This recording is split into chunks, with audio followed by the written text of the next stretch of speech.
Hey guys, what's going on? It's Mr. Hunter here. I'm with your second grade language and phonics class. Today you need to be on page 215 and 216. We're going to be doing some review with contractions. We have some reviews with past and present tense for the verbs that we were discussing the other day. We're also going to be talking about a few things with syllables. Little review. I think you guys understand that pretty well. And then I have your dictation on the bottom of page 215. So pencil. If you want to practice on a sheet of paper while we're working instead of writing on your worksheet, go ahead and grab a notebook paper as well. And then we're going to start at the top with our reading as well. But first, what do we need to do? Write our name, write today's date. So today is March 31st, and I hope you're ready because this is going to be a pretty fun interactive exercise. Contractions are fun, and there's a new way to learn how to write sentences. Now we can be even more creative than we already have been. We're writing our stuff in the morning, or writing words in the morning, writing things like our daily starters or our silly starters that we were doing. So we're gonna try to incorporate this. But first, we have to learn the technique. So let's review. All right. It says at the top of the page on page 215 that a contraction is a short way of saying two words. Pretty much, a contraction is a way where you can take an apostrophe, and I have it right here. It says I can use an apostrophe to make one word. An apostrophe, what does it look like? It looks just like that. It's like a little curved line there. Little curve is really small, but you put it at the top, not at the bottom. A comma separates the word at the bottom, but an apostrophe lets you add two words together. Pretty much, it says two words. It combines them. I want to say we smush two words together. We smush two words together because of an apostrophe. So if you have the word, let's say you say did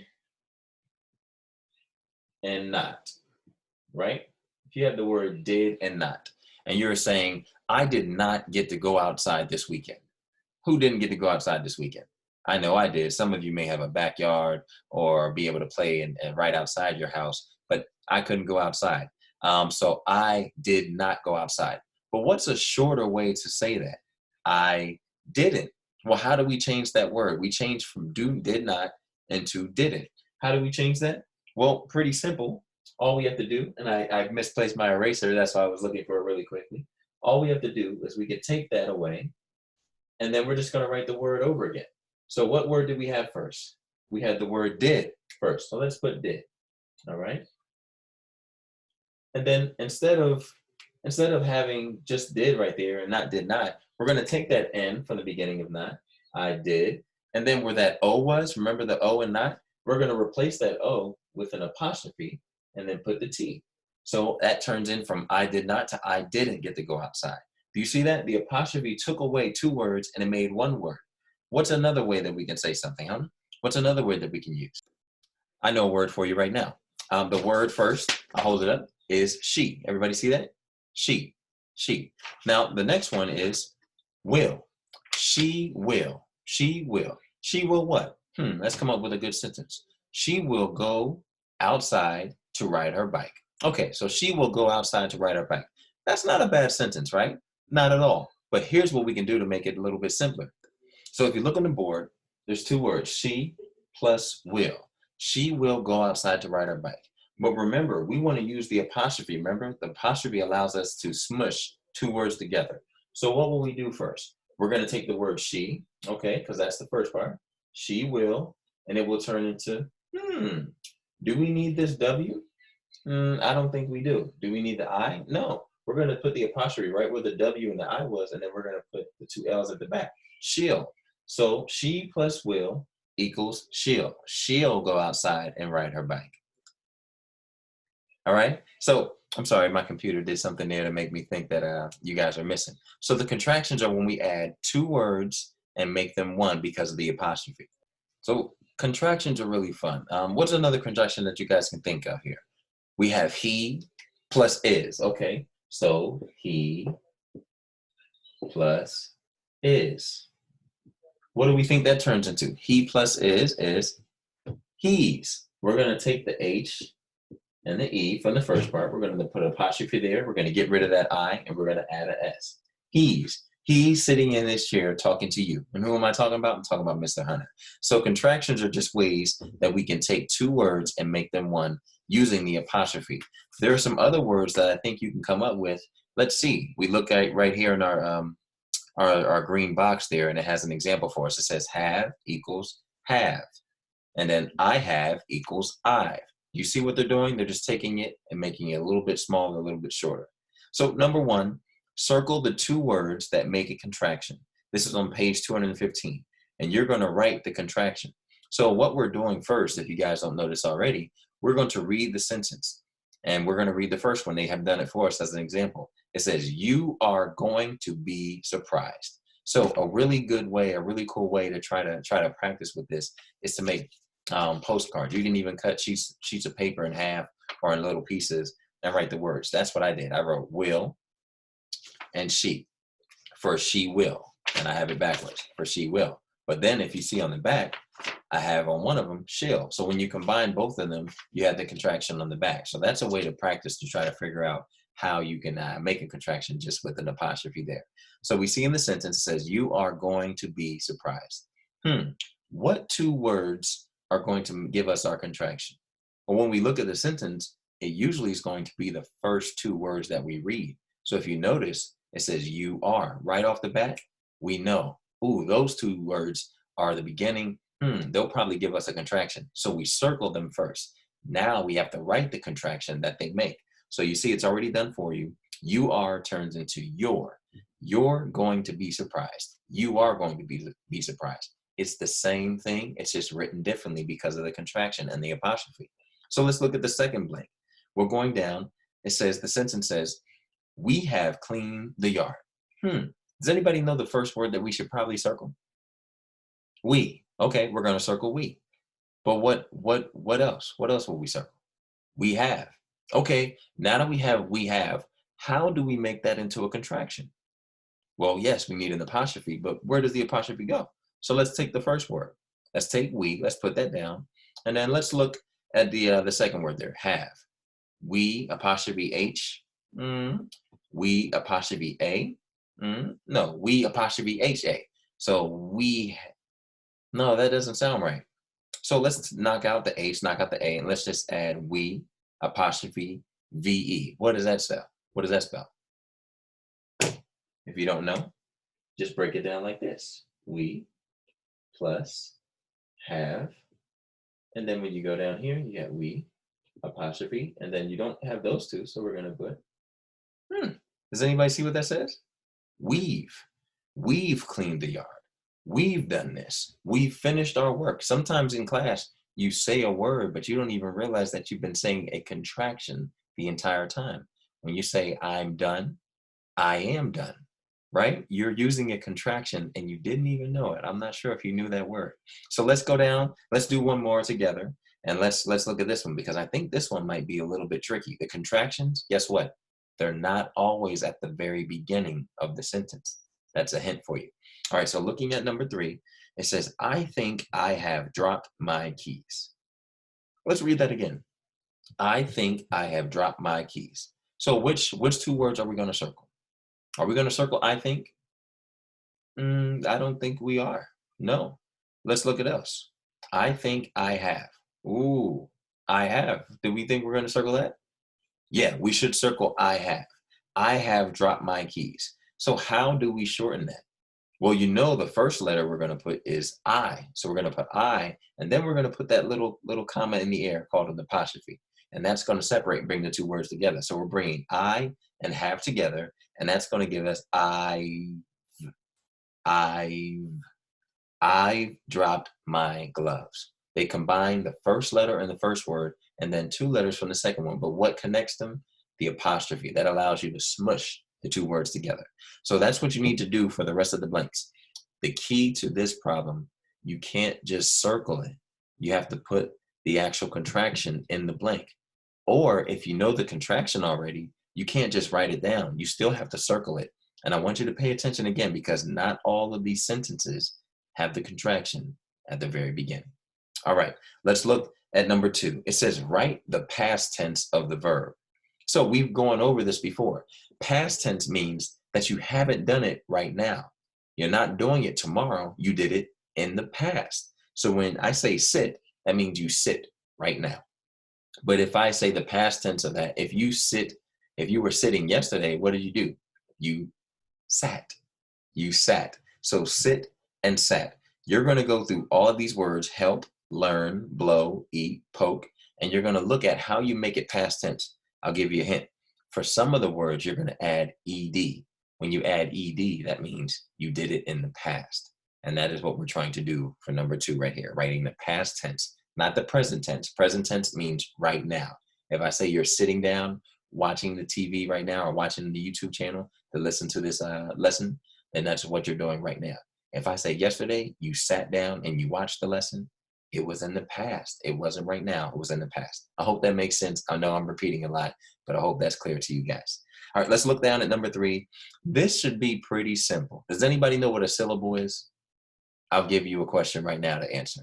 How many syllables does the word syllable have? Syllable. How many times did I clap?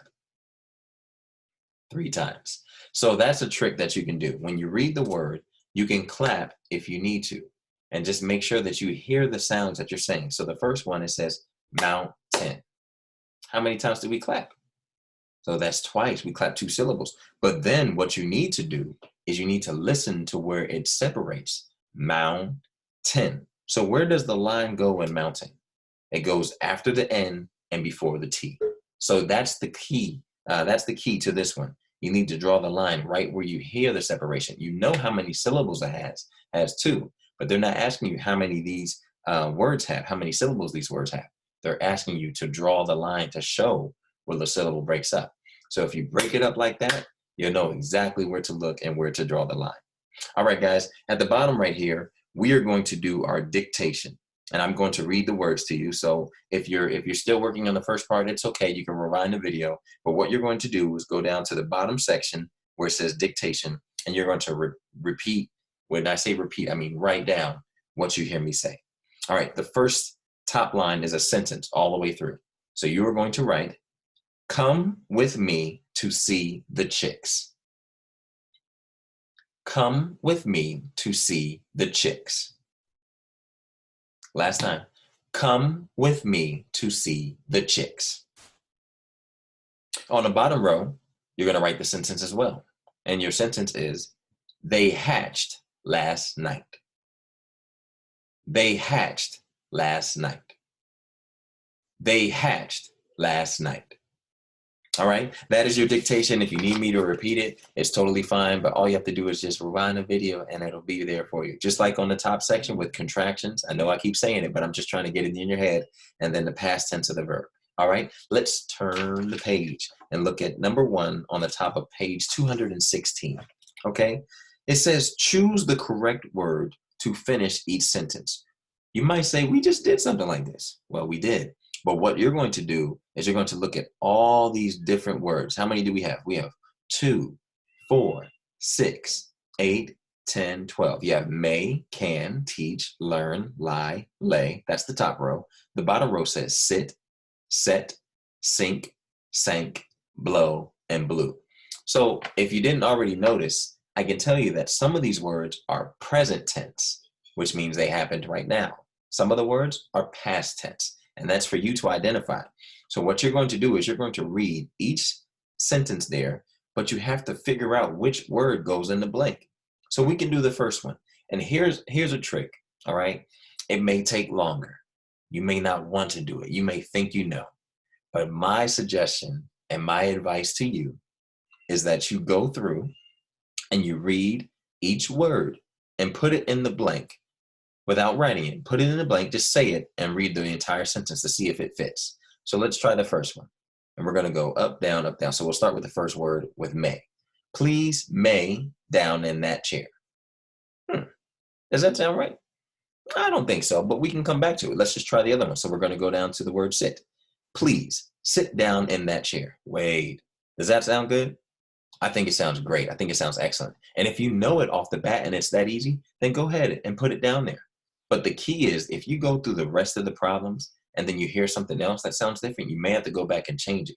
So if you want to, you can go through all of them. Please, can, down in that chair. No, that's not right. Please, sat, down in that chair. No, set, S-E-T, means that you're putting something down. So that's not when you're sitting down. Please, teach down in that chair. Please sink down in that chair. I don't know if that's the best fit. Please learn down in that chair. I don't know about that one. Please sink down in that chair. No. Please lie down in that chair.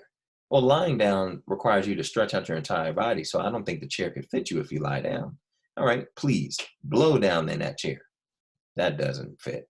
Please lay down in that chair. That's similar to lie, right? But I don't know if that fits. They could work. Please blow down in that chair, or please blew down in that chair. So after we've read every single one of them, I think the best one that fits is please sit down in that chair. Okay? So you can cross out sit, and then you can go through the other ones. The key, if you go back and read the directions, it says you will not use all the words. What does that mean? You might use some words twice. You might not use a word anytime. But the key is to just put the best possible answer in the blank, the one that fits, past or present. All right. Last but not least, we have 2 and 3. On the bottom for number 2, you're going to add the suffix. The suffix is what? Suffix is the ending. And it says the ed to write the past tense word. So for all of these words, you're just going to add ed. And that shows you the past tense. Pretty simple, right? You guys can do that. And then last one at the bottom, it says mark the bubble next to the groups of words that are complete sentences. Ooh, we're going back with this one. This is a review. So this is to make sure that we understand a complete sentence. What does a complete sentence need? It needs a capital letter at the front. It needs a period at the end. It needs a subject, and it needs to tell you what is happening in the story clearly. It needs to present an idea that is clear and fully thought out, not just 2 words. I go. That's not a sentence, is it? Where are you going? Is that even properly stated, properly written? No, it's not. So they're going to be full, complete sentences. We can do the first one together, all right? It says, the cat jumped down from the chair. Look at the picture. What is the cat jumping down from the picture for? I think he sees something, right? He sees something that he might like. But we're not worried about the cat. We're just worried about the sentence. The cat jumped down from the chair. Is the first letter capitalized? Is it telling a complete story, a complete sentence? Yeah, is it a fully thought out idea? Does it have a period at the end? Well, guess what? I think that's a sentence. I think that's a sentence. So we're going to bubble that one in. All right, let's look at the second one. After that, Randy. After that, Randy. After that, Randy, what? After that, Randy. Does that sound like a complete sentence to you, Solomon? Mackenzie, does that sound like a complete sentence? Michael, that doesn't sound like a complete sentence, does it? Ada, Naomi. So we all agree that is not a complete sentence? Okay, then we know we do not have to bubble that in. The last 3, you need to do on your own. I know you can do it. I hope you have a good time finishing this work. And guess what? If you have any questions, you already know. Let me know. Send an email, or you can rewind the video and watch the lesson over. But contractions, we're going to keep practicing with that. You guys are going to get really good with it, I know. And I have all the faith in you. All right, we'll see you tomorrow.